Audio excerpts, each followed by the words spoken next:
नमो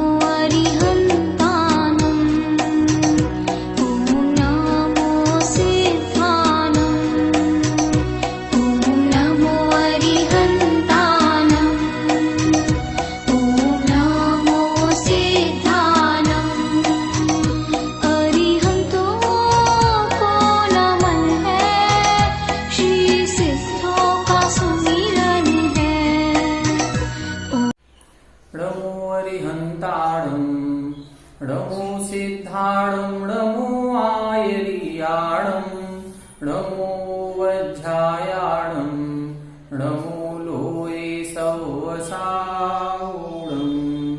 मोक्षमार्गस्य नेतारं भेत्तारं कर्मभूभृतां ज्ञातारं विश्वतत्त्वानां वंदे तद्गुणलब्धये।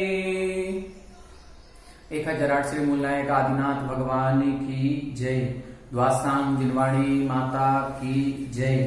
आचार्य श्रेष्ठ आचार्य गुरुवर श्री 108 उमा स्वामी जी महाराज जी की जय। आचार्य श्रेष्ठ आचार्य गुरुवर श्री 108 विद्यासागर जी महाराज जी की जय। जगत पूज्य निर्यापक श्रमण मुनि पुंगव श्री 108 सुधा सागर जी महाराज जी की जय। समस्त मुनि संघ की जय। आज से हम सभी 8वां अध्याय प्रारंभ करेंगे। अभी तक हमने 7 अध्याय पढ़ लिए। 7 अध्यायों में जैसा कि हमने बताया था कि तत्वार सूत्र में 7 तत्वों का वर्णन है। तो इन 7 तत्वों में से पहले 4 अध्यायों में हमने जीव तत्व के बारे में समझा। 5वें अध्याय में अजीव तत्व हो गया। 6वें अध्याय और 7वें अध्याय में हमने आश्रव तत्व को समझा। 6वें अध्याय में कर्मों का आश्रव कैसे होता है उसको समझा और 7वें अध्याय में शुभ कर्मों का आश्रव कैसे होता है उसका वर्णन अपन ने देखा। अब 8वें अध्याय में बंध तत्व का वर्णन आएगा। तो 8वें अध्याय में हम कर्मों के बंध की प्रक्रिया को समझेंगे। वैसे तो आगम में आश्रव और बंध एक समयवर्ती कहा है। जिस समय कर्मों का आश्रव होता है उसी समय कर्म आत्मा से चिपक जाता है। बंध का मतलब क्या है? बंध का मतलब है आत्मा के प्रदेशों के साथ एक में संबंध स्थापित हो जाना। ठीक है, उसको हम बंध कहते हैं। तो आश्रव और बंध एक समय में ही होता है। जिस समय कर्म आते हैं उसी समय चिपक जाते हैं। लेकिन फिर भी 2 अलग अलग चीजें हैं, अलग अलग क्रियाएं हैं। अभी हमने आश्रव समझा था 6वें अध्याय में। उस 6वें अध्याय में बताया था कि जैसे ही हम काय वचन और मन की कोई भी क्रिया करते हैं उस क्रिया से हमारे आत्मा के प्रदेशों में परिस्पंदन होता है और परिस्पंदन होते ही कर्म जो कार्मण वर्गणा स्वरूप है वो कार्मण वर्गणा कर्म रूप हो जाती है। कर्म की प्रोसेस को समझें। वातावरण में कई प्रकार की वर्गणाएं हैं। जैसा आगम में कहा है 23 प्रकार की वर्गणाएं भरी पड़ी हैं। उन 23 प्रकार की वर्गणाओं में से एक वर्गणा होती है कार्मण वर्गणा। वो कार्मण वर्गणा ही कर्म रूप होती है, अन्य वर्गणाएं नहीं लेते। कार्मण वर्गणा जैसे कई प्रकार की 23 वर्गणाओं में से हमारे प्रयोग में 5 प्रकार की वर्गणाएं आती हैं जिनको हम ग्रहण करते हैं। नोकर्म वर्गणा या आहार वर्गणा, जिनसे हमारे औदारिक व्यक्तिगत आहारक शरीर का निर्माण होता है। मनोवर्गणा, जिससे मन से चिंतन होता है, द्रव्य मन की रचना होती है। भाषा वर्गणा, तेजस वर्गणा और कार्मण वर्गणा।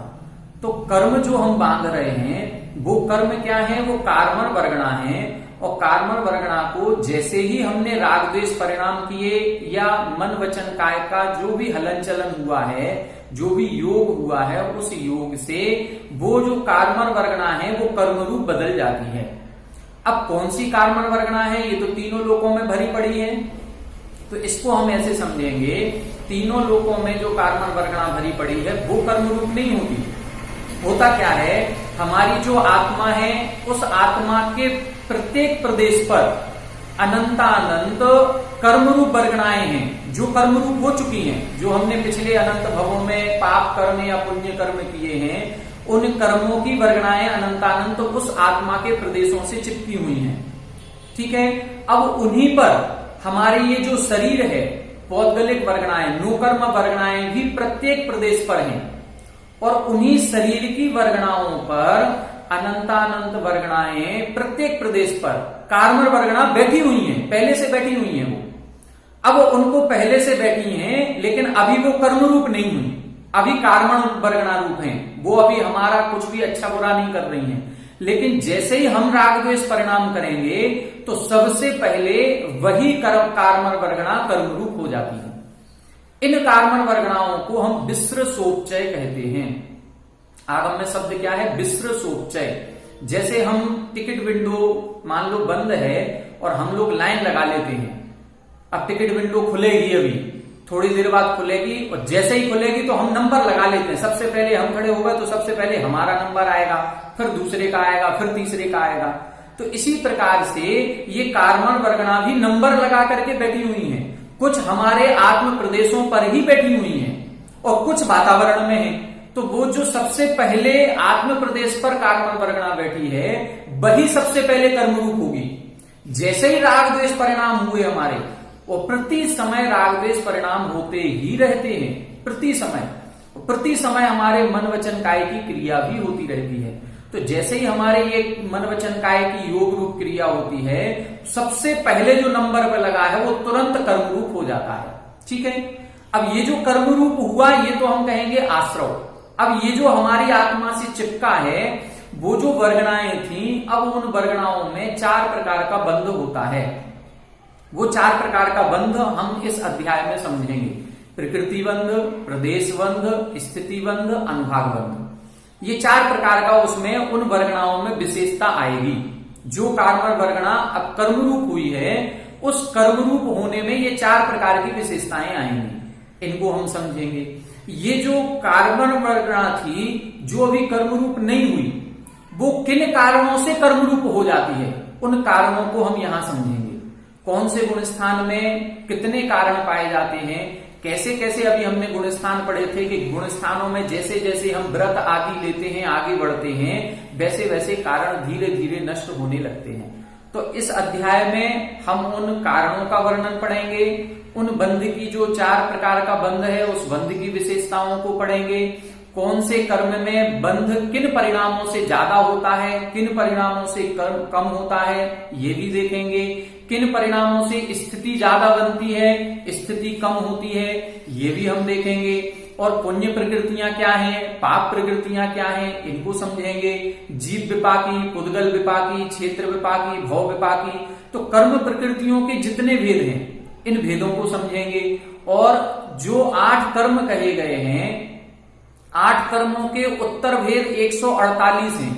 उन 148 कर्म की प्रकृतियों के स्वभाव को समझेंगे कि कौन सा कर्म है जो हमारा रंग रूप गोरा कर देता है, कौन सा कर्म है जो हम देखने में सुंदर लगते हैं, कौन सा कर्म है जिस कारण से हम नाटे होते हैं, जिस कारण से हमारा शरीर बहुत आकार सुंदर होता है, समचतुर संस्थान आदि।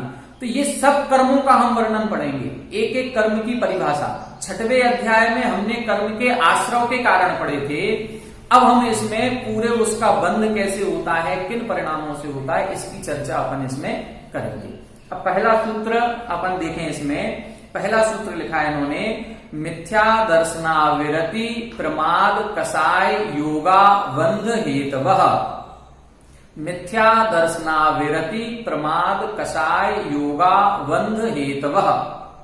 मिथ्या दर्शनाविरति प्रमाद कसाय योगा बंध हेतवः। यहां बता रहे हैं बंध हेतवः, बंध के हेतु हैं, बंध के कारण हैं। इन कारणों से कर्म बंधते हैं। अब कारण कितने बताए? 5। मिथ्या दर्शन, फिर अविरति, फिर प्रमाद, फिर कसाय और फिर योग। ये 5 कारण हैं। हम इसको ऐसे समझ सकते हैं कि हमारा एक कमरा है और उस कमरे में हमने 5 खिड़कियां दी हुई हैं। एक खिड़की मिथ्यात्व की, एक अविरति, एक प्रमाद, एक कसाय और एक योग। और 5 खिड़कियों में हमने अभी कोई भी उनको बंद करने के जो पल्ले लगाए जाते हैं, दरवाजे लगाए जाते हैं, वो नहीं लगाए। तो हमारी 5 खिड़कियां खुली हुई हैं। अब जब खुली हुई हैं और बाहर आंधी आएगी तो 5 खिड़कियों से कर्म आएंगे। तो ये जो हैं, ये हमारे आत्मा में कर्म लाने के द्वार हैं। जैसे हम लोग दरवाजे होते हैं और दरवाजे से अंदर आते हैं, तो इसी प्रकार से धूल मिट्टी आने के लिए भी खिड़की दरवाजे हैं। तो हमारे मकान में ये 5 खिड़कियां हैं। हमारी जो आत्मा रूपी घर है उस घर की ये 5 खिड़कियां, इन 5 खिड़कियों से वो कर्म रूपी धूली हमारे घर के अंदर आ रही है और हमारे घर को गंदा कर रही है। ठीक है, अब देखें मिथ्या दर्शन क्या कहलाता है। इसकी चर्चा अपन ने गुणस्थान जब समझे थे उसमें की थी। मिथ्यात्व कर्म के उदय से जब हमें आत्मा और पर पदार्थों का भेद विज्ञान नहीं होता है उसे हम मिथ्यात्व कर्म कहते हैं। मिथ्यात्व कर्म ही एक ऐसा कर्म है जिसके कारण हम इस शरीर को अपना मानते हैं, इन पर पदार्थों को अपना मानते हैं, घर गृहस्थी को अपना मान रहे हैं, स्त्री पुत्रादि को अपना मान रहे हैं। ये अपना मानने का कारण कौन सा कर्म है? ये मिथ्यात्व कर्म है। ये मिथ्यात्व कर्म 2 प्रकार का होता है, एक गृहीत और एक अगृहीत। अगृहीत मिथ्यात्व बताया था जब हम 7 तत्वों के प्रति विपरीत श्रद्धान करते हैं, शरीर को ही आत्मा मान करके बैठे हैं, पर पदार्थों को अपना मान रहे हैं, ये ही हमारा सब कुछ है, यदि ऐसा मान रहे हैं, ये अगृहीत मिथ्यात्व है। और जब हम जो मोक्ष जाने के आयतन हैं, हमारी आत्मा को शुद्ध करने के आयतन सच्चे देव, सच्चे शास्त्र और सच्चे गुरु हैं, इनके विपरीत खोटे देव, खोटे शास्त्र और खोटे गुरुओं पर जब श्रद्धान करने लगते हैं तो वो गृहीत मिथ्यात्व कहलाता है। ठीक है, तो ये दोनों भी मिथ्यात्व कर्म के उदय से होते हैं। मिथ्यात्व कर्म का उदय अगृहीत में भी है और गृहीत में भी है।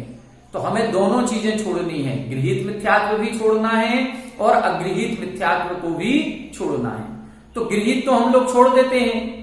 अभी जितने अपन सब लोग हैं, हम लोग गृहीत मिथ्या दृष्टि नहीं है। क्यों नहीं है? क्योंकि हम अन्य कुदेवी कुशास्त्र कुगुरुओं के पास नहीं जाते, सच्चे देव के मंदिर ही जाते हैं, सच्चे गुरुओं को ही आहार दान आदि की क्रियाएं करते हैं। फिर अब क्या करें? अब हमें एक काम करना है, अपने मन में शास्त्रों को पढ़ करके भेद विज्ञान प्रकट करना है। भेद विज्ञान प्रकट होगा तो उससे क्या होगा? हमको ये चिंतन करना है कि ये शरीर मेरा नहीं है, ये शरीर पुद्गल है और मेरे जो आत्म तत्व है वो मैं हूं। ये जितने भी स्त्री पुत्रादिक हैं, ये बस इस जीवन का थोड़ा सा संयोग मिला है जो हमको एक साथ मिलकर के रहना है। जैसा कि इष्टोपदेश ग्रंथ में आचार्य पूज्यपाद स्वामी ने कहा ना, दिग्देशेभ्या खगायेत्य संवसंती नगे नगे स्व कार्य वसाद्यांति देशे दिक्षु प्रगे प्रगे। तो हमको यही इसमें समझना है कि ये जो घर परिवार के सदस्य हैं, ये बस उसी प्रकार हैं कि वृक्ष पर पक्षी चारों दिशाओं से आते हैं, एक रात ठहरते हैं और फिर अपनी अपनी दिशाओं को चले जाते हैं। तो हम लोग भी, हमारे परिवार में यदि 5 सदस्य हैं तो कोई नरक से आया होगा, कोई त्रियंच से आया होगा, कोई देव से आया होगा, कोई कहीं से आया, सब अपनी अपनी गतियों से आए हैं। अब कुछ समय हमें एक साथ रहना है, तो अब हम इनको अपना ना माने, इनमें मोह आसक्ति ना रखें। साथ में तो रहेंगे, इनको हम अपने बेटे को अपना बेटा ही कहेंगे, अपनी पत्नी को अपनी पत्नी कहेंगे, अपने घर को अपना घर कहेंगे, लेकिन उनमें आसक्ति भाव नहीं रखेंगे। आसक्ति भाव का मतलब है कि जब कहीं कोई सदस्य हमसे दूर हो जाए या हमारा घर परिवार दूर होता है, कोई वस्तु जिससे हमें अत्यधिक मोह है वो टूट जाए, फूट जाए, कोई चोरी कर ले जाए, तो हमें दुख नहीं हो। वो क्यों नहीं होगा? वो होगा जब अनित्य असरण आदि भावनाओं का चिंतन करते हैं। तो ये जो अनित्य असरण आदि भावनाएं हैं, ये हमारे अंदर भेद विज्ञान प्रकट करती हैं। वो भेद विज्ञान प्रकट हो जाएगा तो हमारा अगृहीत मिथ्यात्व भी दूर हो जाएगा। तो ये मिथ्यात्व हो गया। मिथ्यात्व के कारण से हमारे कर्म आते हैं। पहली खिड़की मिथ्यात्व। दूसरा क्या दिया? अविरति। अविरति का मतलब है असंयम भाव। जब हम व्रत नहीं लेते हैं अथवा 5 पापों का रंच मात्र भी त्याग नहीं करते हैं, हिंसा, झूठ, चोरी, कुशील, परिग्रह, ये जो अपन ने 7वें अध्याय में 5 पापों का स्वरूप समझा, और इन 5 पापों का त्याग 2 प्रकार से, स्थूल और सूक्ष्म रूप से होता है। और हम अभी कोई भी पाप का त्याग नहीं किए, ना स्थूल रूप से ना सूक्ष्म रूप से, तो वो अविरति कहलाएगी, असंयमी। हम लोग कैसे हैं अभी? असंयमी, क्योंकि हमने कोई भी पाप का स्थूल रूप से भी त्याग नहीं किया। फिर है प्रमाद। प्रमाद का मतलब क्या होता है? प्रमाद का मतलब होता है अच्छे कार्यों में अनुत्साह होना, सावधानी नहीं होना। जैसे हमें देख करके चलना चाहिए, किसी जीव की हिंसा ना हो, लेकिन हम उसमें प्रमाद कर रहे हैं। प्रमाद का मतलब असावधानी। ये अच्छा कार्य है लेकिन हम इसमें असावधानी करेंगे। तो अच्छे कार्यों में असावधानी होना, बहुमान नहीं होना। कुशलेषु अनादरः प्रमादः। आचार्य पूज्यपाद स्वामी ने सर्वार्थ सिद्धि में परिभाषा लिखी कि अच्छे कार्यों में अनादर का भाव होना ये प्रमाद है। ठीक है, इस प्रमाद से भी कर्म आते हैं, हमारी असावधानी से कर्म आ रहे हैं। ठीक, फिर इसके बाद है कसाय, जो क्रोध, मान, माया, लोभ, ये जो 4 कसाय हैं, मोहिनी कर्म के हमने भेद किए थे। तो मोहिनी कर्म के भेदों में हमने 2 भेद किए थे, एक दर्शन मोहिनी, एक चारित्र मोहिनी। चारित्र मोहिनी के भी अपन ने भेद पढ़े थे, उसमें कसाय वेदनी, अकसाय वेदनी। तो क्रोध, मान, माया, लोभ, ये 4 प्रकार के, अनंतानुबंधी, अप्रत्याख्यानावरण, प्रत्याख्यानावरण और संजुलन, ऐसी 16 कसाय होती हैं। ये मुख्य कसाय हैं। ये कर्मों से हमारी आत्मा का लेपन कराती हैं, ये ही कर्म बंध में मुख्य रोल निभाती हैं, इससे ही हमें दुख की प्राप्ति होती है। और 9 कसाय होती हैं, वो इनके सहयोगी हैं, वो बहुत ज्यादा महत्वपूर्ण रोल उनका नहीं है। तो ऐसी 25 कसाय होती हैं। अनंतानुबंधी की परिभाषा हमने आपको बताई थी, जो कसाय 6 महीने से ज्यादा चलती है वो अनंतानुबंधी, जो कसाय 6 महीने से कम और 15 दिन से ज्यादा चलती है वो अप्रत्याख्यानावरण, जो कसाय 15 दिन से कम और अंतर मुहूर्त से ज्यादा चलती है उसे हम बोलते हैं प्रत्याख्यानावरण, और जो कसाय मात्र अंतर मुहूर्त चलती है वो संजुलन कसाय कहलाती है। तो इन क्रोध, मान, माया, लोभ के परिणाम से भी कर्म आते हैं। और अगला कारण दिया योग। योग हमने समझ लिया था, मन योग, वचन योग, काय योग। मन की प्रवृत्ति, वचन की प्रवृत्ति, काय की प्रवृत्ति। ये प्रवृत्ति 2 प्रकार की, शुभ रूप भी होती है और अशुभ रूप भी होती है। ठीक है, शुभः पुण्यस्य, शुभः पापस्य। शुभ क्रियाएं जब हम करेंगे तो उनसे पुण्य कर्म का आश्रय होता है, और अशुभ प्रवृत्ति जब होती है तो उनसे पाप कर्म का आश्रय होता है। तो ये 5 प्रकार की हमारी खिड़कियां हैं। ये मिथ्यात्व की खिड़की भी खुली है, उससे भी कर्म आ रहे हैं। अविरति, असंयम भाव है, उससे भी कर्म आ रहे हैं। प्रमाद है, उससे भी कर्म आ रहे हैं। कसाय भी हमारे लगी है, उससे भी कर्म आ रहे हैं, और योग से भी। 5 खिड़कियों से। अब सोचें जरा, यदि हमारे कमरे की 5 खिड़कियां खुली हैं और आंधी चल रही है तो हमारे कितनी धूल मिट्टी हमारे घर में आ जाएगी, हमारा कमरा कितना गंदा हो जाएगा। अब क्या करेंगे हम, जब हमारे ये खिड़कियां खुली होंगी और कमरा गंदा होगा, और जब हमें ये एहसास होगा कि हमारा कमरा तो बहुत गंदा हो गया, ये धूल मिट्टी इन खिड़कियों से आ रही है, तब हम इन खिड़कियों को बंद करने का प्रयास करेंगे। अब इनको बंद करेंगे तो जितनी खिड़की हम बंद कर देंगे उतनी धूल आना हमारे कमरे में बंद हो जाएगी। यदि हमने एक खिड़की बंद कर दी तो अब जो खिड़की बंद हो गई उस खिड़की से जो धूल मिट्टी आ रही थी वो धूल मिट्टी नहीं आएगी, तो कर्मों के आश्रय में कमी आ जाएगी। अब हमें वो खिड़कियां धीरे धीरे धीरे धीरे बंद करनी है। अब आज हम ये समझेंगे कि ये खिड़कियां कैसे बंद होती हैं और कौन सी खिड़की कब बंद होती है। देखें, इसको हमने बोर्ड पर आपको ये गुण स्थान पढ़ाए थे, उन गुण स्थानों में आपको लगाना है। मिथ्यात्व नाम की जो खिड़की है, ये मिथ्यात्व नाम की खिड़की पहले गुण स्थान तक ही होती है। मतलब मिथ्यात्व से जो कर्म आएंगे ये पहले गुण स्थान तक ही आएंगे। जो अविरति है ये 1 से 4 गुण स्थान तक होती है। पंचम गुण स्थान में पहुंचते ही हम वृत्ति हो जाते हैं। जैसे हमने बताया ना, पंचम गुण स्थान अपन ने कर लिया जब व्रत प्रतिमाएं ले लेते हैं या एलक छुल्ला कारिका माता जी के व्रत ले लेते हैं, 5 पापों का स्थूल त्याग कर देते हैं, तो हमारा पंचम गुण स्थान हो जाता है। और उस पंचम गुण स्थान में फिर अविरति कुछ रहती है, कुछ नहीं रहती। अविरति के 12 भेद किए जाते हैं। जो अपन संयम के भेद करते हैं 2, प्राणी संयम, इंद्रिय संयम। तो वो इधर है प्राणी असंयम और इंद्रिय असंयम। जब तक हमारे 5 इंद्रियां बस में नहीं है तो 5 इंद्रियां और एक मन, तो 6 प्रकार की ये असंयम ये हो गया, क्योंकि 5 इंद्रियां भी बस में नहीं है और मन भी बस में नहीं है। तो ये 6 प्रकार का असंयम। और 6 काय के जीवों की हिंसा कर रहे हैं, 5 स्थावर और 1 त्रस। तो ये 12 प्रकार की अविरति।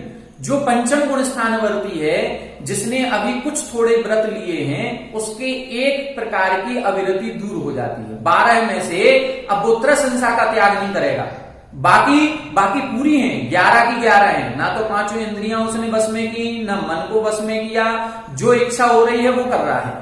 उसके खाने पीने की किसी वस्तु की इच्छा हो रही है तो वो खाएगा पिएगा, उसके जो पहनने की इच्छा हो रही है वो पहनेगा ओढ़ेगा, गर्मी लगेगी तो पंखा भी चलाएगा, सब कुछ करेगा, पांचों इंद्रियों के विषय भोगों को भोगेगा, लेकिन उसमें इतना ध्यान रखेगा कि त्रस्त जीवों की हिंसा ना हो। तो ऐसा जीव के असंयम भाव एक नहीं रहता, बाकी 11 रहेंगे। तो असंयम भाव कब तक है? चौथे गुण स्थान तक। पांचवें गुण स्थान में कुछ असंयम है, कुछ संयम है। प्रमाद कब तक रहता है? छठवें गुण स्थान तक। जैसे मुनि हम बने हैं तो मुनि बनने के बाद 2 स्थितियां बनती हैं, छठवां और 7वां गुण स्थान। तो जब मुनिराज सावधानी पूर्वक प्रवृत्ति करते हैं तो वो सावधानी पूर्वक प्रवृत्ति को हम अप्रमत्त व्रत कहते हैं, और जहां असावधान हो जाते हैं वो प्रमाद अवस्था कहलाती है। तो प्रमाद 6वें गुण स्थान तक पाया जाता है। 6वें गुण स्थान का नाम क्या है? प्रमत्त व्रत। वृत्ति तो है लेकिन प्रमत्त प्रमादी है। और 7वें गुण स्थान का नाम क्या है? अप्रमत्त व्रत। वृत्ति भी है और अप्रमादी भी है, प्रमाद रहित हो गया। कसाय कहां तक होती है? 10वें गुण स्थान तक। जब अपन ने आश्रव के भेद पढ़े थे तो स कसाया कसायो सांप्रायी केरिया पथियो, ये सूत्र पढ़ा था। कसाय सहित आश्रव सांप्रायिक आश्रव होता है, कसाय रहित आश्रव इरियापथ आश्रव होता है। तो सांप्रायिक आश्रव कहां तक बताया था? 10वें गुण स्थान तक। जब गुण स्थान पढ़ाए थे तब उसमें हमने आपको बताया था कि संजुलन लोभ का उदय 10वें गुण स्थान तक रहता है, बाकी सारी कसाय पहले खत्म हो जाती हैं। तो ये 10वें तक कसाय रहेगी। और योग कहां तक है? 13वें गुण स्थान तक। 13वें और 14वें गुण स्थान का नाम क्या था? 13वें का नाम सयोग केवली और 14वें गुण स्थान का नाम अयोग केवली। तो सयोग योग सहित है, तो 13वां गुण स्थान सयोग केवली, यहां योग पाया जाएगा, और 14वें में योग नहीं होता। तो ये जो पांचों कारण अपने कहे गए हैं ये 13वें गुण स्थान तक होते हैं। इसलिए कर्मों का आश्रव या कर्मों का बंध भी 13वें गुण स्थान तक होता है। 14वें गुण स्थान में कोई भी कर्मों का आश्रव नहीं होता, ठीक है, वो आश्रव से रहित हैं। अब अपन को ये देखना है यदि हम पहले गुण स्थान में हैं तो कितने कारण हैं? पहले गुण स्थान में 5 कारण हैं, 5 खिड़कियां खुली हैं, मिथ्यात्व भी, अविरति भी, प्रमाद भी, कसाय भी और योग भी। 5 कारण हैं पहले गुण स्थान में। दूसरे गुण स्थान में आएंगे तो मिथ्यात्व खत्म हो गया। दूसरे गुण स्थान वाले जीव के अब मिथ्यात्व नहीं है, तो मिथ्यात्व की खिड़की उसकी बंद हो गई। अब जब मिथ्यात्व की खिड़की बंद हुई है तो कुछ ना कुछ धूल आना कम हो जाएगी, ठीक है। तीसरे गुण स्थान में भी 4 कारण और चौथे में भी 4 कारण। 5वें गुण स्थान की बात करेंगे तो इधर हमने 3.5 लिख दिया। 3.5 का मतलब प्रमाद, कसाय और योग, ये तो पूरे हैं ही। अविरति में से 11 अविरति हैं और 1 विरति है। तो 1 विरति के कारण वो मान लो अपन लोग जैसे खिड़की बनाते हैं तो एक खिड़की में कई बार 4 या 5 पल्ले लगे होते हैं। तो ये खिड़की ऐसी समझे अविरति वाली कि हमने जो 5 पल्ले लगे थे उसमें से 1 पल्ला बंद किया है, बाकी सारे खुले हैं। तो जितना भी बंद किया उतनी धूल आना कम हो जाएगी। जब आप लोग इसकी बंद विच्छुत्ति पढ़ेंगे कर्मों की, तो उस कर्मों की बंद विच्छुत्ति में आएगा कि जैसे ही मिथ्यात्व दूर हो जाता है 16 प्रकृतियों का बंद होना भी बंद हो जाता है। 16 प्रकृतियां, 148 प्रकृतियां, एक खिड़की बंद हो गई हमारी मिथ्यात्व की तो 16 कसाय नहीं आती, 16 प्रकृतियों का बंध नहीं होता। दूसरे गुण स्थान से ऊपर जैसे जाते हैं तो 25 और चली जाती हैं। मतलब जब हम चौथे गुण स्थान में रहते हैं तो चौथे गुण स्थान में हमारे 41 प्रकृतियां नहीं आती। देखो कितनी बड़ी बात हो गई। मतलब हमने खिड़की बंद कर दी। खिड़की बंद कितनी कर दी?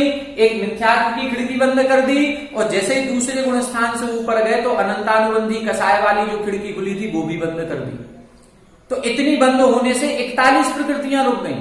इसीलिए जब सम्यक्त्व की महिमा बताई जाती है, जब आप 41 प्रकृतियों को पढ़ेंगे तो उस 41 प्रकृतियों में 1 इंद्री, 2 इंद्री, 3 इंद्री, 4 इंद्री जाती।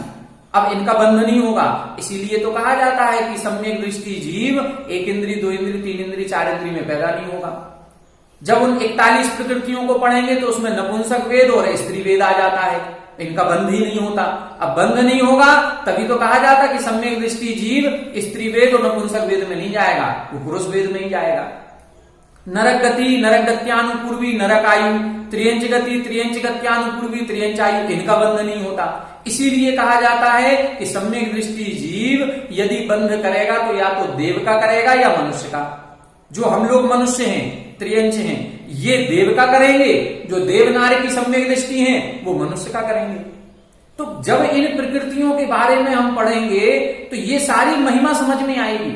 सम्यक दृष्टि की महिमा क्यों इतनी गाई गई, वो इसीलिए है कि एक बार मिथ्यात्व अलग हो गया और अनंतानुबंधी अलग हो गई तो 41 प्रकृतियों की वो खिड़की बंद कर दी हमने। अब 41 रुक गई, अब कितनी सी बची? 79। अब उसमें और आगे बढ़ेंगे, व्रत ले लेते हैं तो व्रत की खिड़की बंद होते ही वो अव्रत असंयम वाली एक, उससे 10 प्रकृतियां और रुक जाती हैं। तो जब आप बंद विच्छुत्ति को पढ़ेंगे तो बंद विच्छुत्ति से पता चलेगा कि हमें एक एक खिड़की को बंद करना है। अब कैसे करेंगे? तो अब हम लोग मान लो सम्यक दृष्टि हैं तो हमारे मिथ्यात्व की खिड़की नहीं है। अब मिथ्यात्व की खिड़की नहीं होने से हम चौथे गुण स्थान में हैं। अब हमारे कितनी 4 कारण हैं, और यदि हम प्रतिमाएं ले लेते हैं, व्रत ले लेते हैं तो हमारे अविरति और चली जाएगी। अब केवल 3.5 कारण बचेंगे। फिर यदि हमने मुनि दीक्षा ले ली तो हमारे प्रमाद, कसाय, योग केवल 3 कारण ही रहेंगे।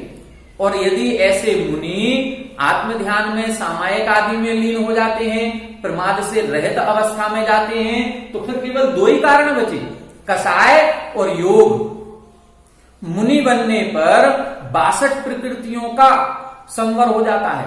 62 प्रकृतियों का बंध नहीं होता 120 में से।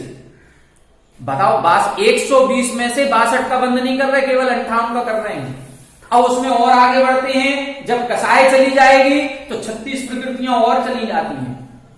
इधर 9वें गुण स्थान में, 10वें में फिर 16 जाएंगी, तो फिर 11वें गुण स्थान से केवल एक कारण बचता है, योग, और उससे केवल एक प्रकृति बनती है बस, वो भी सातावेदनी। तो हमें इन कारणों को समझना है, क्योंकि इन कारणों से ही कर्म आ रहे हैं और कर्मों का आश्रय हमें रोकना है। कर्मों का आश्रय रोकने के लिए हमें इन कारणों को बंद करना पड़ेगा। अब आप सोचें कि हमारे घर में खिड़की खुली है और हम झाड़ू लगा रहे हैं, तो खिड़की खुली रहेंगी और झाड़ू लगाते रहेंगे तो क्या कमरा साफ होगा? कभी कभी नहीं होगा। हमें झाड़ू लगानी है, लेकिन कब लगानी है? खिड़कियों को बंद करके।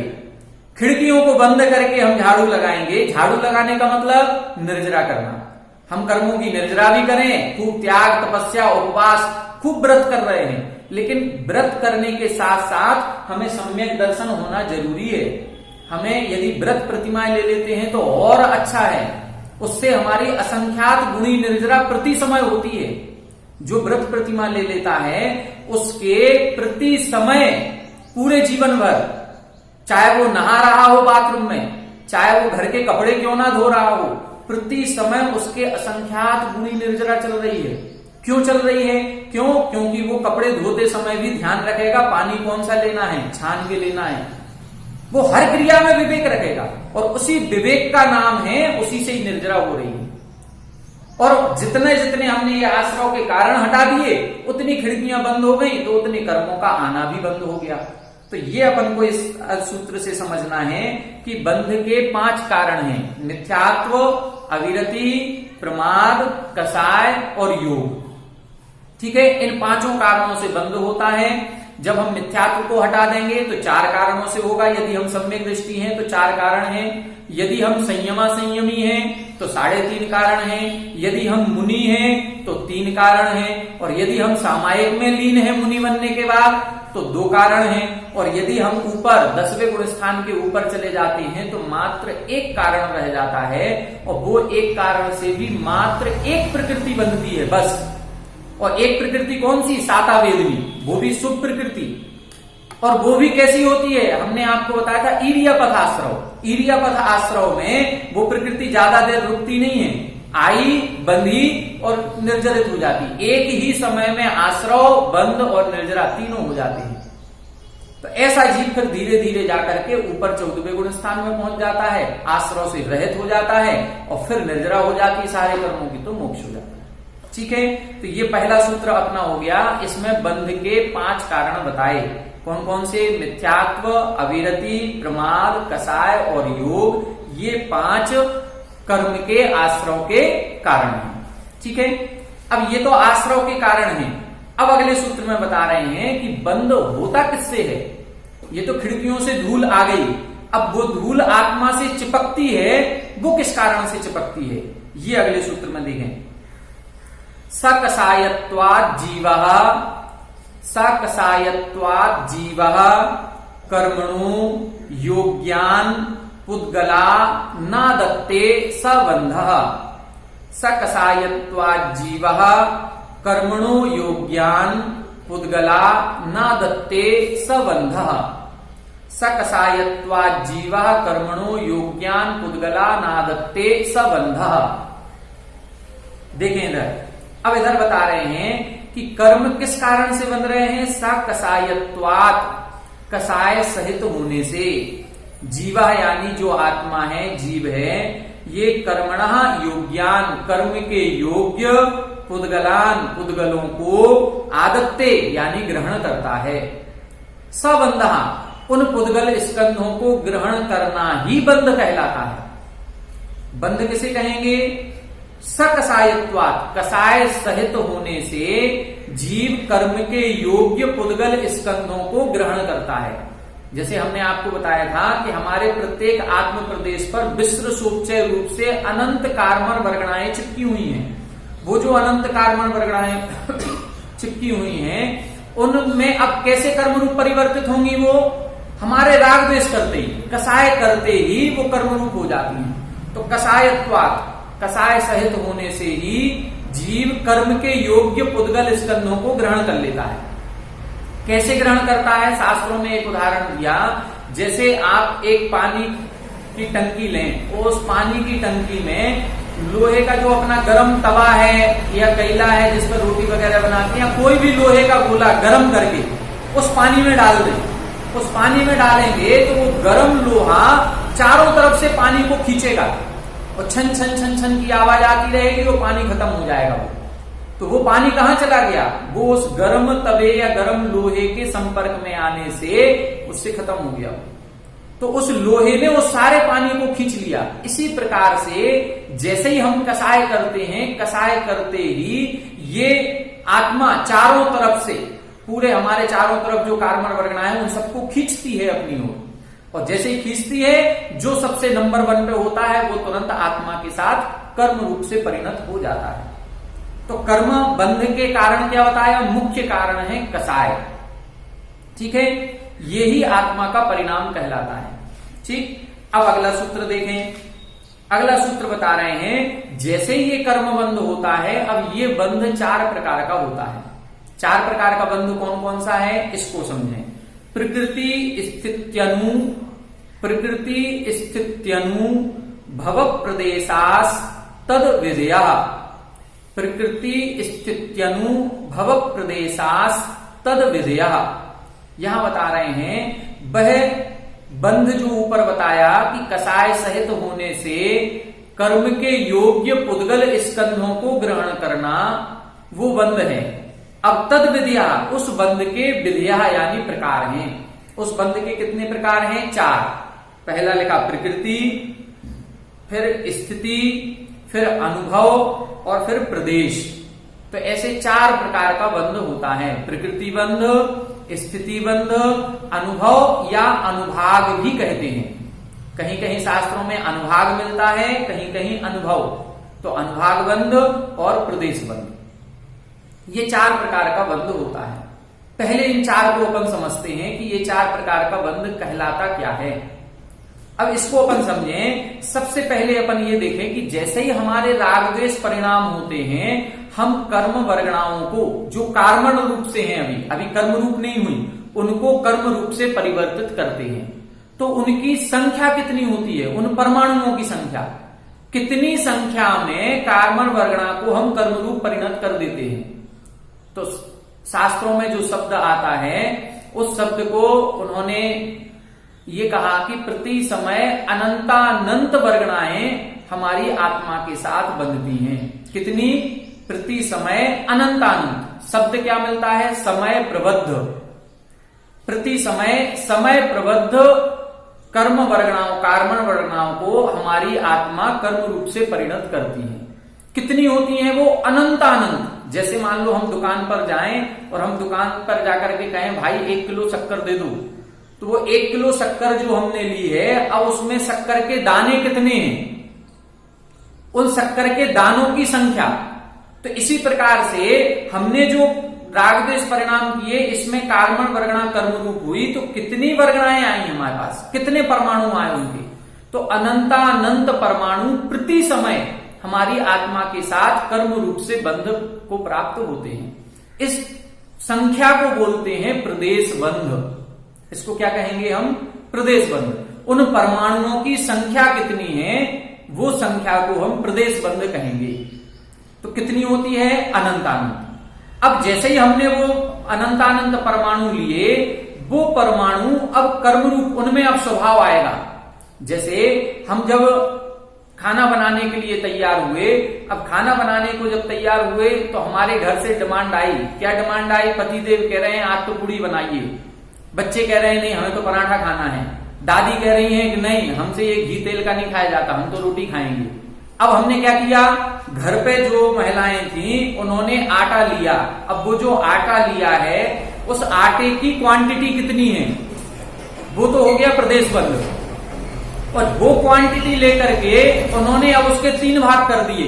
3 भाग क्या कर दिए? ये आटे से हम रोटी बनाएंगे, ये आटे से हम पूरी बनाएंगे, ये आटे से हम पराठे बनाएंगे। तीनों का आटा अलग अलग लगाया जाएगा, उसमें अलग अलग हिसाब से पानी मिलाया जाए। तो जैसे ही वो आटे के 3 भाग कर दिए, ऐसे ही जो कार्बन वर्गणा हमारे आत्मा से चिपकती हैं, वो कार्बन वर्गणा भी 8 प्रकार से बट जाएंगी।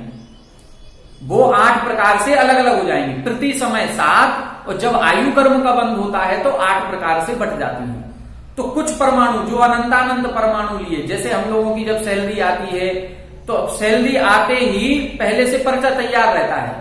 क्या 10,000 रुपए इसको देना है, 5,000 रुपए इधर जाएंगे, 3,000 रुपए फीस में जाएंगे, 2,000 रुपए इसमें खर्च। तो वो इसी प्रकार से जो हमने अनंतानंत परमाणु लिए हैं, वो परमाणु बटेंगे। अब कुछ परमाणु ज्ञानावरण में जाएंगे, ये परमाणु क्या करेंगे? ये ज्ञान को ढकेंगे। ये परमाणु ये दर्शन गुण को ढकेंगे। ये परमाणु हमें उच्च गोत्र या नीच गोत्र में पहुंचाएंगे। ये परमाणु हमें सुख दुख देंगे। ये परमाणु हमें नरक आयु, मतलब एक आयु में रोके रखेंगे। तो उन परमाणुओं में कुछ ना कुछ स्वभाव आ जाएगा। वो जो स्वभाव का आना है, उस स्वभाव के आने को बोलते हैं प्रकृति बंध। प्रकृति बंध क्या है? पहले परमाणु हमने लिए, वो परमाणुओं की संख्या हो गई प्रदेश बंध। अब उनको हमने विभागीकरण कर दिया। ये परमाणु मान लो 1 लाख परमाणु लिए, 1 लाख में से 20,000 ये ज्ञान को ढकेंगे, ये 10,000 ये दर्शन गुण को ढकेंगे, ये 5,000 ये सुख दुख देंगे, ये 10,000 ये उच्च नीच गोत्र में पहुंचाएंगे, ये हमारे कार्यों में विघ्न डालेंगे। तो ऐसे हम 7 कर्मों में उनका विभागीकरण हो जाता है, उसको बोलते हैं हम प्रकृति बंध।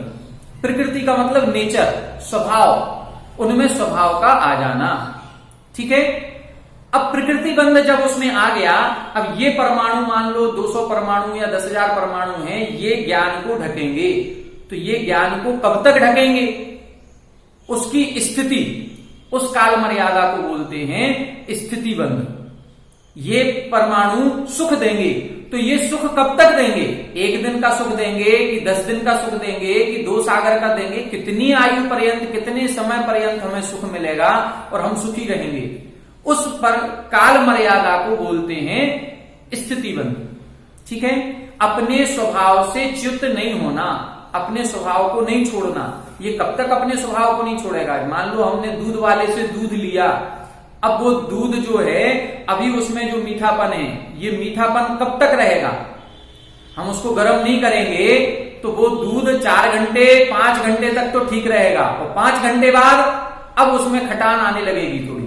अब उसका जो मधुर स्वभाव था, वो मधुर स्वभाव चेंज होकर के खट्टापन उसमें आने लगेगा। तो उस दूध की मर्यादा कितनी? हमने गर्म करके भी रख दिया, तो गर्म करने के बाद भी हम कब तक उसको चला सकते हैं, ये उसकी मर्यादा। तो अपने स्वभाव से च्युत नहीं होना, अपने स्वभाव को नहीं छोड़ना। तो कब तक नहीं छोड़ना? उस टाइम पीरियड को बोलते हैं स्थिति बंध। ठीक है। अब क्या हुआ, अब जो हमने लिया है परमाणु ले लिए, ये परमाणु सुख देंगे, ये परमाणु दुख देंगे। अब ये कितना सुख देंगे, इनकी सुख देने की सामर्थ्य कितनी, ये कितना दुख देंगे, वो सामर्थ्य कितनी, इस सामर्थ्य को बोलते हैं अनुभाग, फल देने की शक्ति। कोई परमाणु हमने लिए हैं, ये 100 परमाणु आए, ये प्रदेश बंधु, ये 100 परमाणु सुख देंगे, ये प्रकृति बंधु, ये 100 परमाणु 10 वर्ष तक सुख देंगे, ये स्थिति बंधु। अब 10 वर्ष तक सुख कैसा देंगे, उसकी शक्ति कितनी होगी, उस शक्ति को बोलेंगे हम अनुभाग बंधु। कई बार ऐसा होता है हमें सुख चाहिए, अब हमारी इच्छा क्या थी, हमारी इच्छा ये थी कि कहीं से 2000 रुपए हमें मिल जाएं तो हमारा ये काम बन जाए। अब हमें 2000 की आवश्यकता है। अब एक सुख ये होता है कि 2000 की हमें कल तक जरूरत है और कहीं से 1000 मिल गए, तो मन में एक संतोष होता है कि चलो 1000 की व्यवस्था हो गई। कई बार ऐसा होता है 2000 की जरूरत थी और 2 मिनट में ही 2000 रुपए मिल गए, तो इसमें भी सुख बढ़ गया। कई बार ऐसा होता 2000 की जरूरत है और दूसरा कह रहा 5000, ये लो तुरंत तिजोरी में रखें, जब चाहो जब ले लो। 2 की जरूरत तो 5 मिल रहे हैं। और कई एक सुख ऐसा होता है कि पहले से खूब रखा है, आपको चिंता करने की जरूरत ही नहीं है, तो एक सुख वो भी है। तो हमें उस सुख की मात्रा या उसकी सुख की तीव्रता कितनी होगी, उसको बोलते हैं हम अनुभाग बंध।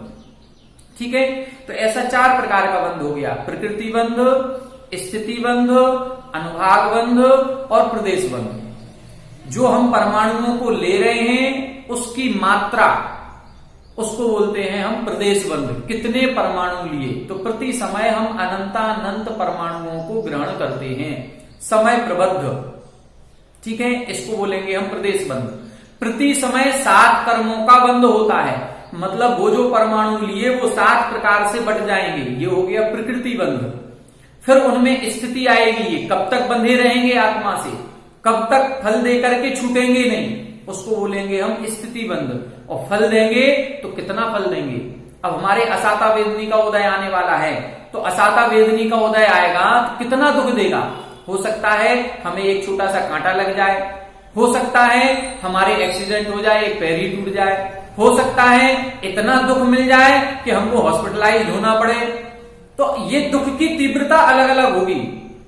वो जो असाता वेदनी का उदय आएगा वो आएगा तो 2 समय के लिए, लेकिन 2 समय में जो गाड़ी आपस में टकराई हैं, उस 2 समय में हमें कितनी चोट पहुंचेगी वो उसकी तीव्रता पर डिपेंड करेगा। ठीक है, इसको बोलते हैं हम अनुभाग बंध। तो ऐसा ये 4 प्रकार का बंध होता है। प्रति समय 4 प्रकार का बंध करते हैं हम। जैसे ही परमाणुओं को लिया, उनमें प्रकृति, स्थिति और अनुभाग, ये तीनों चीजें एक साथ हो जाती हैं। परमाणुओं का लेना, वो कितने समय तक उदय में आएंगे, कितनी तीव्रता से आएंगे और किस रूप फल देंगे, ये सारी चीजें एक ही समय में 4 चीजें हो जाती हैं। ठीक है, अब इनमें से अपन को एक चीज और समझनी है कि ये जो 4 प्रकार का हमने बंध किया, इनमें से प्रकृति और प्रदेश बंध तो योग से होता है। जो अपन ने पढ़ा था काय वांग मनः कर्म योगा सा आश्रवः, या इधर जो अपन ने पढ़ा मिथ्यात्व, अविरति, प्रमाद, कसाय, योग।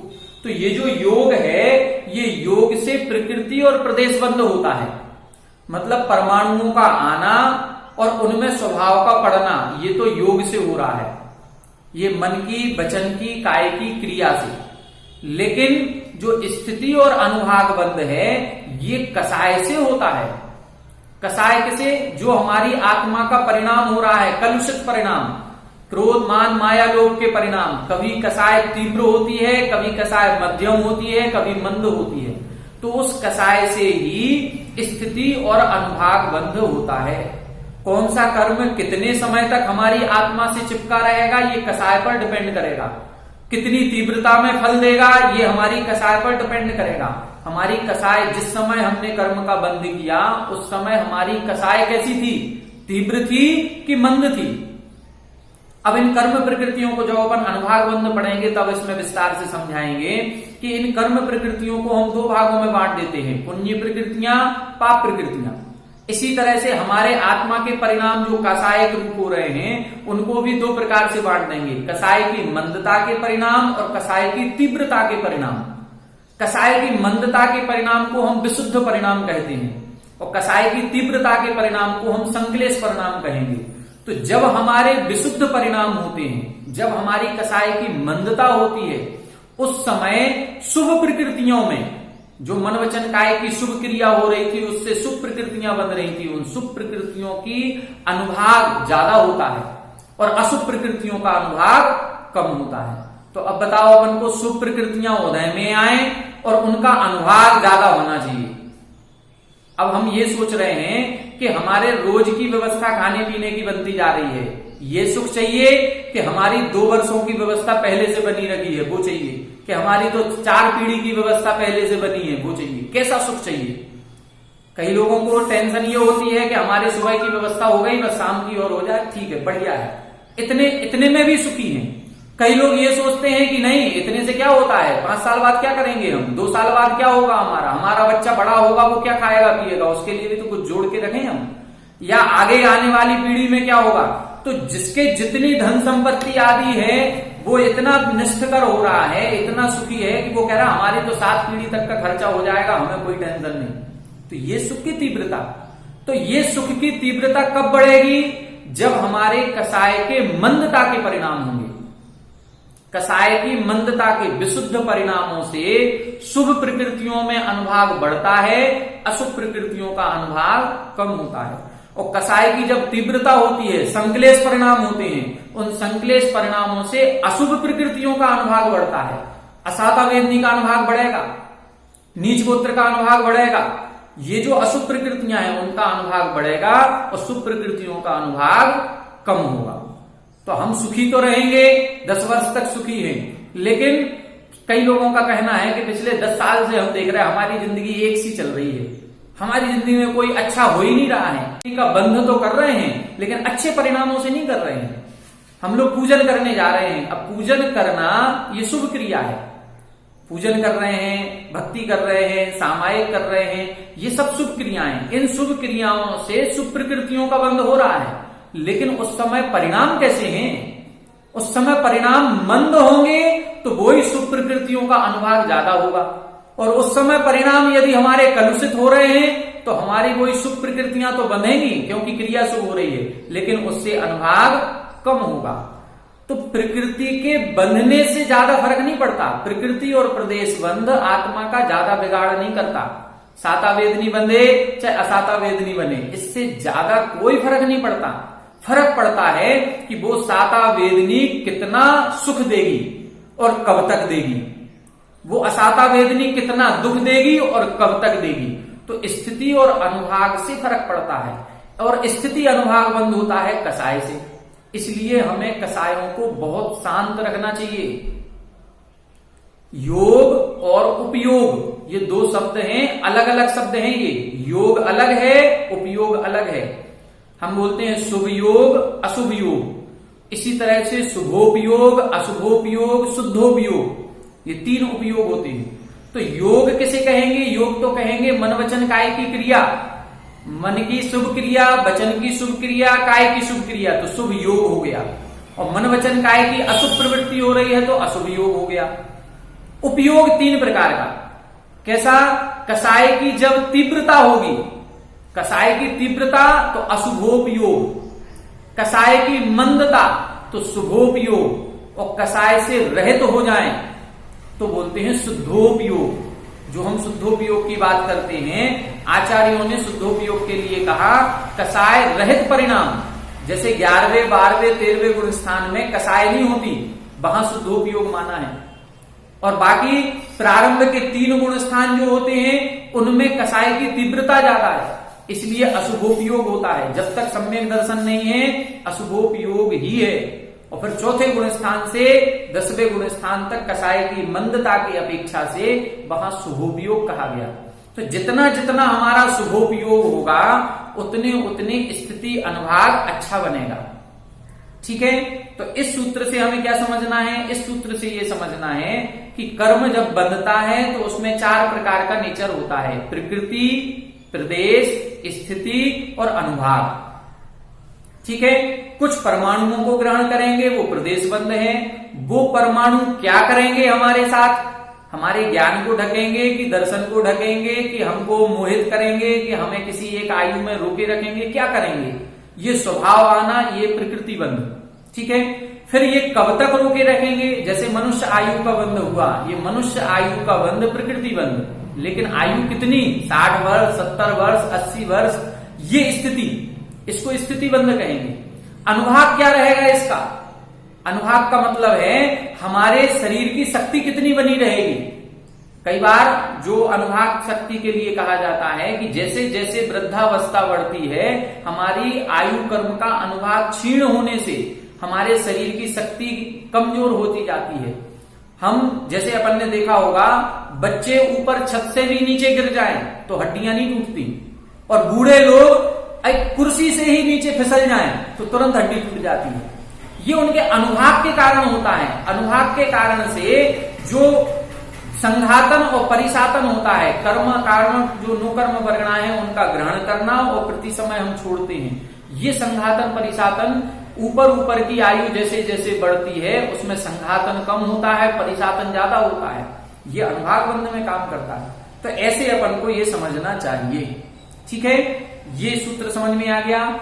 अब इसमें अपन ने विशेष ये चीज समझी है कि प्रकृति और प्रदेश योग से होता है। यदि हम ज्यादा दौड़ रहे हैं, ज्यादा काम कर रहे हैं, ज्यादा बोल रहे हैं, ज्यादा सोच रहे हैं, तो इससे प्रकृति और प्रदेश बंद होगा। लेकिन परिणाम क्या है उस समय? परिणाम यदि हमारे मंद हैं तो शुभ अनुभाग होगा शुभ प्रकृतियों में, और अशुभ प्रकृतियों में कम अनुभाग होगा, ऐसा समझना चाहिए।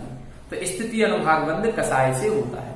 अब इस अध्याय में अपन इन चारों की चर्चा करेंगे, प्रकृति की, प्रदेश की, स्थिति की और अनुभाग की।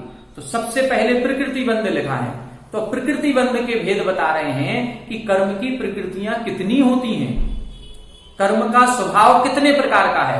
तो सबसे पहला सूत्र लिखा है इसमें, देखें चौथे नंबर का, आद्यो ज्ञान दर्शनावरण, आद्यो ज्ञान दर्शनावरण वेदनीय मोहिनी आयुर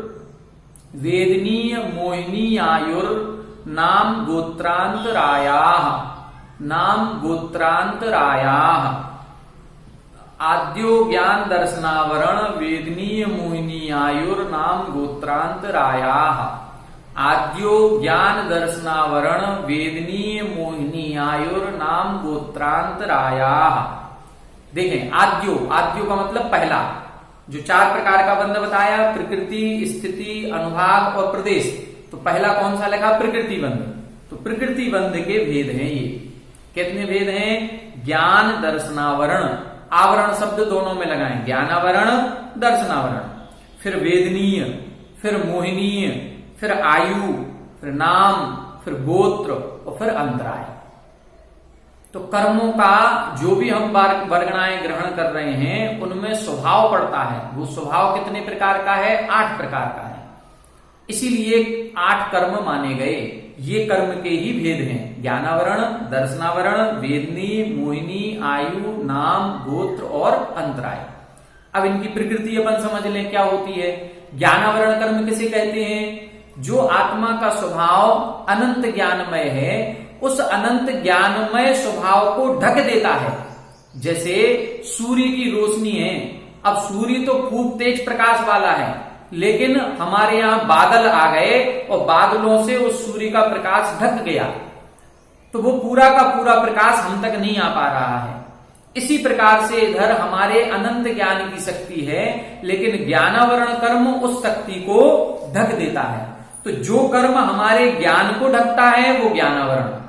इसी प्रकार से आत्मा में एक दर्शन गुण होता है, तो जो कर्म उस दर्शन गुण को ढकता है उसे हम दर्शनावरण कर्म कहते हैं। ठीक है, जो कर्म ज्ञान गुण को ढकता है वो ज्ञानावरण, जो कर्म दर्शन गुण को ढके वो दर्शनावरण। वेदनीय का मतलब है वेदन कराना।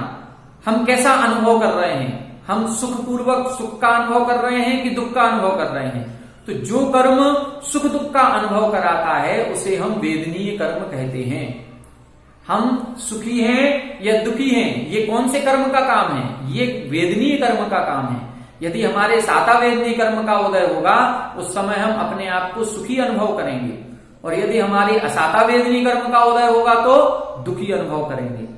मोहिनी कर्म किसे कहते हैं? मोहिनी कर्म का काम है लुभाना, अपने स्वयं के स्वभाव को भुला देना, पर वस्तुओं को अपना बनाना, ये मोहिनी कर्म का काम है। तो मोहिनी कर्म हमारी आत्मा को जिस पर्याय में जाती है उसी पर्याय को अपना मानने लगती है, जिस शरीर में जाती है उसी शरीर को अपना मानने लगती है, जिन रिश्तेदारों के बीच में रहती है उन्हीं को हम अपना मानने लगते हैं, जो पर पदार्थ हैं उन सब पर पदार्थों को अपना मान रहे हैं। ये किस कर्म के कारण से? ये मोहिनी कर्म के कारण से। मोहिनी कर्म के कारण से ही हमारा दर्शन और चारित्र गुण प्रकट नहीं हो पाता है, हम अपने आत्म स्वरूप को नहीं पहचान पाते हैं। हमारा जो स्वरूप है उस स्वरूप का यदि हमें भान नहीं हो रहा है तो कौन सा कर्म नहीं करने दे रहा है? मोहिनी कर्म।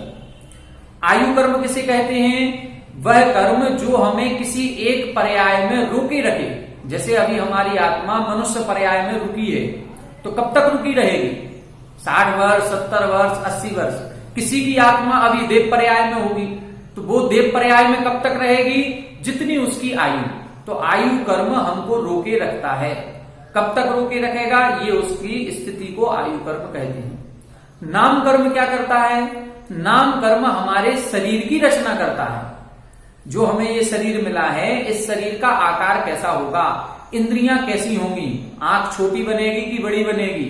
हम ऐसा तो नहीं कि किसी की एक आंख होती है वो भेंगी सी हो जाती है जो दूसरी तरफ देखती है, ऐसे भी हो जाएंगे। हमारे हाथ पैर अंगोपांग ठीक ठाक बनेंगे कि नहीं बनेंगे, हम गोरे होंगे कि काले होंगे, हमारा शरीर की लंबाई चौड़ाई हेल्थ हाइट पर्सनालिटी कैसी रहेगी, ये सब कुछ किसका काम है? ये नाम कर्म का काम है। हमें बैक्टीरियल शरीर मिलेगा कि औदारिक शरीर मिलेगा, ये सब काम किसका? हमारे इस नाम कर्म का काम है। तो नाम कर्म का हम जैसा बंध करेंगे वैसा ही हमारे शरीर की प्राप्ति होती है। गोत्र कर्म किसे कहते हैं? जो हमें उच्च और नीच कुल की प्राप्ति कराता है। हम अगली पर्याय में उत्पन्न होंगे तो हम किसके यहाँ उत्पन्न होंगे?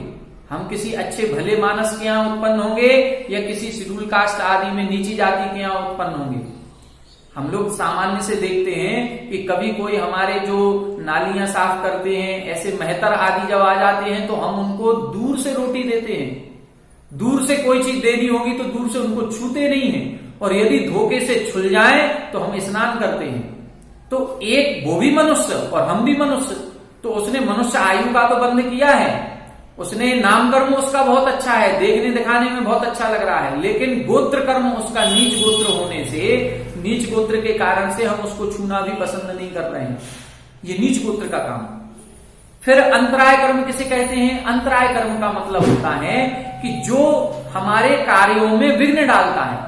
कई लोग कहते हैं कि हम दुकान खोले बैठे हैं, हमारी दुकान चलती ही नहीं, हमें लाभ ही नहीं होता, या हमने खाना बनाया, हम बनाते तो खूब है लेकिन हम खाए ही नहीं जाता हमसे, हमारे घर में किसी चीज की कमी नहीं लेकिन भूख ही नहीं लग रही है, या हमें कोई ऐसी बीमारी हो रही है कि हम उस पदार्थ को भोग ही नहीं कर पा रहे हैं। अब बताओ, घी सबके घर में है, शक्कर सबके घर में है और भोगने की इच्छा भी हो रही है, लेकिन हार्ट अटैक की बीमारी हो गई, high blood pressure, low blood pressure हो रहा है, शुगर हो गया, अब हम घी का सेवन नहीं कर पाएंगे।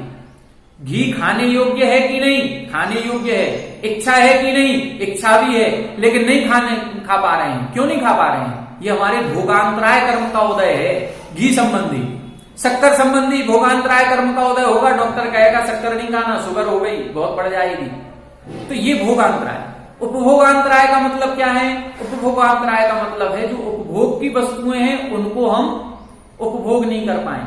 कई हमारे साड़ी वगैरह कपड़े ऐसे होते हैं कि नई खरीद करके लाए, पहनना था, सब कुछ अच्छा था, लेकिन जैसे ही पहनने के हुए एक कील में फंस करके वो साड़ी फट गई, अब नहीं पहन पाएंगे। तो ये भोगने की, उपभोग करने की इच्छा होते हुए भी उपभोग नहीं कर पा, ये अंतराय कर्म का काम। दान देने की इच्छा होते हुए भी नहीं दे पा रहे हैं। कई बार आपने देखा होगा महाराज जी आए हुए हैं, चौका लग रहे हैं, 3 महाराज हैं, 300 चौके लग रहे हैं।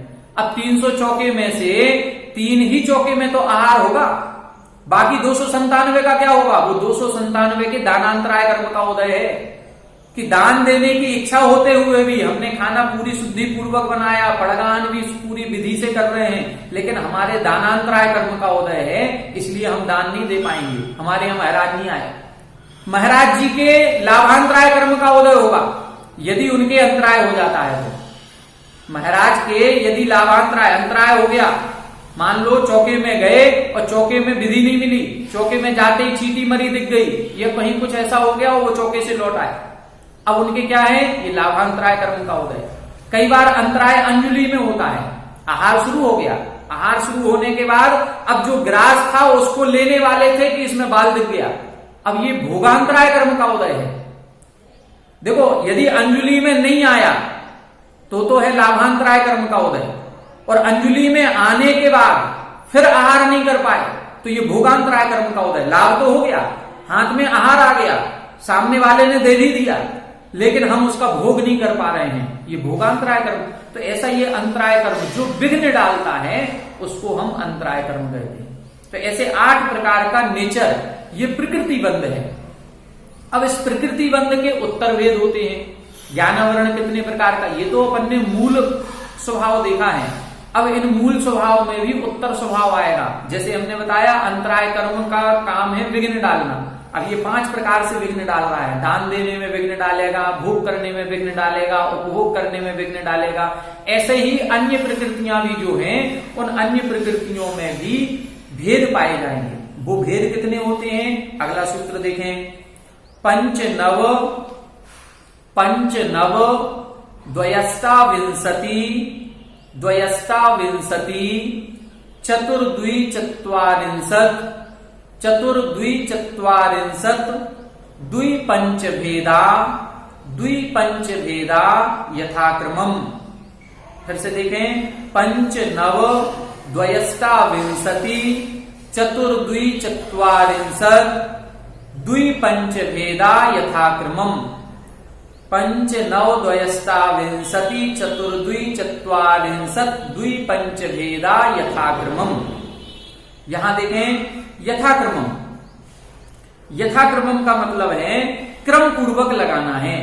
अब क्रम पूर्वक लगाएंगे तो जैसे इन्होंने कर्म प्रकृतियों के नाम दिए हैं, पहले ज्ञानावरण, फिर दर्शनावरण, फिर वेदनी, मोहिनी, आयु, नाम, गोत्र, अंतराय। अब संख्याएं देखें इधर।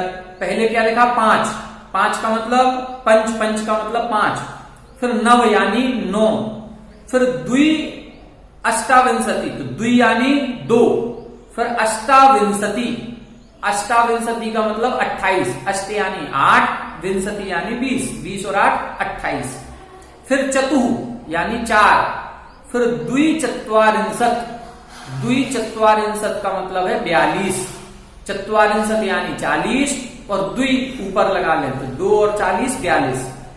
फिर लिखा है द्वि यानी 2 और फिर पंच यानी 5। फिर से देख लें, पहले 5, फिर 9, फिर 2, फिर 28, फिर 4, फिर 42, फिर 2, फिर 5। ऐसे क्रम से लगाएं। अब क्रम देखें, ज्ञानावरण के कितने भेद? पंच यानी 5, ज्ञानावरण की 5 भेद। दर्शनावरण के 9 भेद, वेदनीय के 2 भेद, मोहिनीय के 28, आयु कर्म के 4, नाम कर्म के 42, गोत्र कर्म के 2 और अंतराय कर्म के 5 भेद। क्रम से लगा लिए ये। अब ये क्रम से अपन को समझना है कि ये मूल स्वभाव ये थे, इन मूल स्वभाव के ये उत्तर स्वभाव हैं, उत्तर भेद हैं।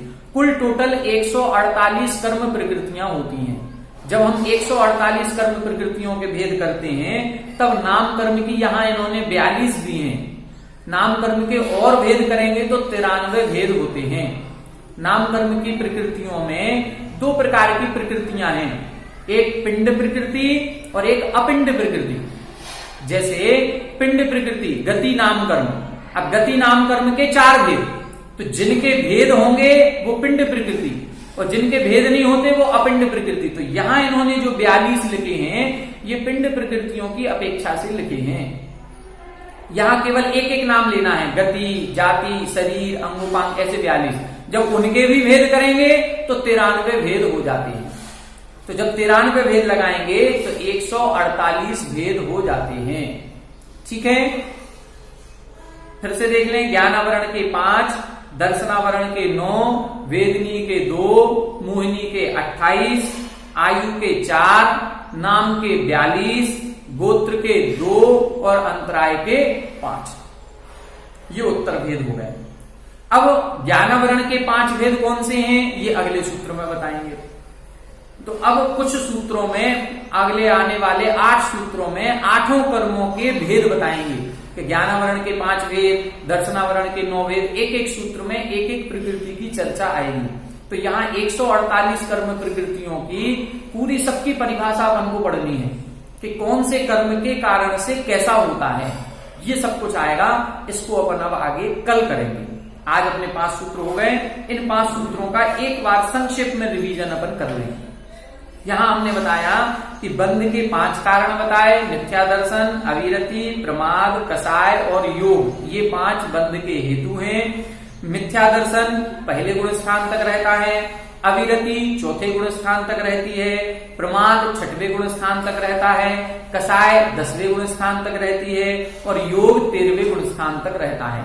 तो 13वें गुण स्थान तक कर्मों का आश्रय है, उसके ऊपर कर्मों का आश्रय नहीं होता। कौन से गुण स्थान में कितने कारण हैं ये हमने बोर्ड पर चार्ट के माध्यम से आपको समझा दिए। ठीक है, अब अपन ने देखा था आगे कि जीव के कर्मबंध कैसे माना जाए। तो इधर इन्होंने लिखा सकसायत्वा, कसाय सहित होने से जीव कर्म के योग्य पुद्गलों को ग्रहण करता है। कसाय क्या है? कसाय लीपने का काम करती है, चिपकाने का काम करती है। हमने शायद 6वें अध्याय में आपको बताया था कि एक पेड़ होता है, उस पेड़ का नाम है न्यग्रोध का पेड़। उस न्यग्रोध के पेड़ से एक चिपचिपा पदार्थ निकलता है जिसको गोंद कहते हैं। वो जो चिपचिपा पदार्थ है उस पदार्थ का नाम है कसाय। उस चिपचिपे पदार्थ का नाम क्या है? उस पदार्थ का नाम होता है कसाय। और वो क्या करती है? वो 2 चीजों को चिपका देती है। तो इसी प्रकार से हमारी आत्मा में जो क्रोध, मान, माया, लोभ के परिणाम हैं, ये परिणाम हमारी आत्मा को कर्मों से चिपकाते हैं। तो जैसे वो गोंद चिपकाती है ऐसे ये परिणाम चिपका रहे हैं, उसका नाम कसाय। तो इन परिणामों का नाम भी कसाय रख दिया गया। तो कसाय इव कसाय, कसाय के समान होने से कसाय कहा जाता है। तो जैसे मान लो हमने बताया कि खिड़की खुली है और धूल आ रही है, और यदि हमारी दीवार पर तेल लगा हुआ है या हमारी दीवार गीली है तो वो धूल आकर के दीवार पर चिपक जाएगी। बस इसी को बंध कहते हैं। तो चिपकाने का काम कौन करता है? कसाय करती है। ये इसका अर्थ है। कसाय सहित होने से जीव कर्म के योग्य पुद्गल स्कंधों का ग्रहण करता है। उन कर्म के योग्य पुद्गल स्कंधों का ग्रहण करना ही बंध कहलाता है। वह बंध 4 प्रकार का है: प्रकृति बंध, प्रदेश बंध, स्थिति बंध, अनुभाग बंध। जब कर्म बंध होता है तो कुछ परमाणुओं को आत्मा अपनी ओर खींचती है या ग्रहण करती है। उन परमाणुओं की संख्या जो अनंतानंत कही गई है, समय प्रबद्ध कही गई, उस संख्या को प्रदेश बंध कहते हैं। अब उन परमाणुओं में स्वभाव का आना कि ये परमाणु ज्ञान को ढकेंगे, ये परमाणु सुख दुख देंगे, इसको बोलेंगे हम प्रकृति बंध। अब ये जो स्वभाव आया है, ये स्वभाव कब तक रहेगा इनमें, ये कब तक सुख दुख देंगे, इसको बोलते हैं हम स्थिति बंध। और उनके सुख दुख देने की तीव्रता, उस फल देने की शक्ति को अनुभाग बंध कहते हैं। फिर इधर अपन ने देखा था प्रकृति प्रदेश बंध योग से होता है, स्थिति और अनुभाग बंध कसाय से होता है। फिर प्रकृति बंध के भेद देखे तो 8 भेद किए: ज्ञानावरण, दर्शनावरण, वेदनी, मोहिनी, आयु, नाम, गोत्र और अंतराय। जो कर्म ज्ञान गुण को ढकता है वो ज्ञानावरण, जो कर्म दर्शन गुण को ढके वो दर्शनावरण, जो कर्म सुख दुख का वेदन कराता है वो वेदनी, जो कर्म हमें हमारी आत्मा के सच्चे स्वरूप का भान नहीं होने देता वो मोहिनी, जो कर्म हमें किसी एक पर्याय में या एक शरीर में रोके रखता है वो आयु, तरह तरह के शरीर के अंगोपांगों की रचना जो कर्म करता है वो नाम कर्म, ऊंचे और नीचे कुल में उत्पन्न कराने वाला गोत्र कर्म, और जो हमारे कार्यों में विघ्न डालता है उस कर्म को अंतराय कर्म कहते हैं। इन कर्मों के क्रमशः भेद बताए। ज्ञानावरण के 5 भेद, दर्शनावरण के 9 भेद, वेदनी के 2, मोहिनी के 28, आयु के 4, नाम के 42, गोत्र के 2 और अंतराय के 5 भेद। अब ज्ञानावरण के 5 भेद कौन से हैं, इनको अपन कल करेंगे। आज इतना ही। सभी को जय जय।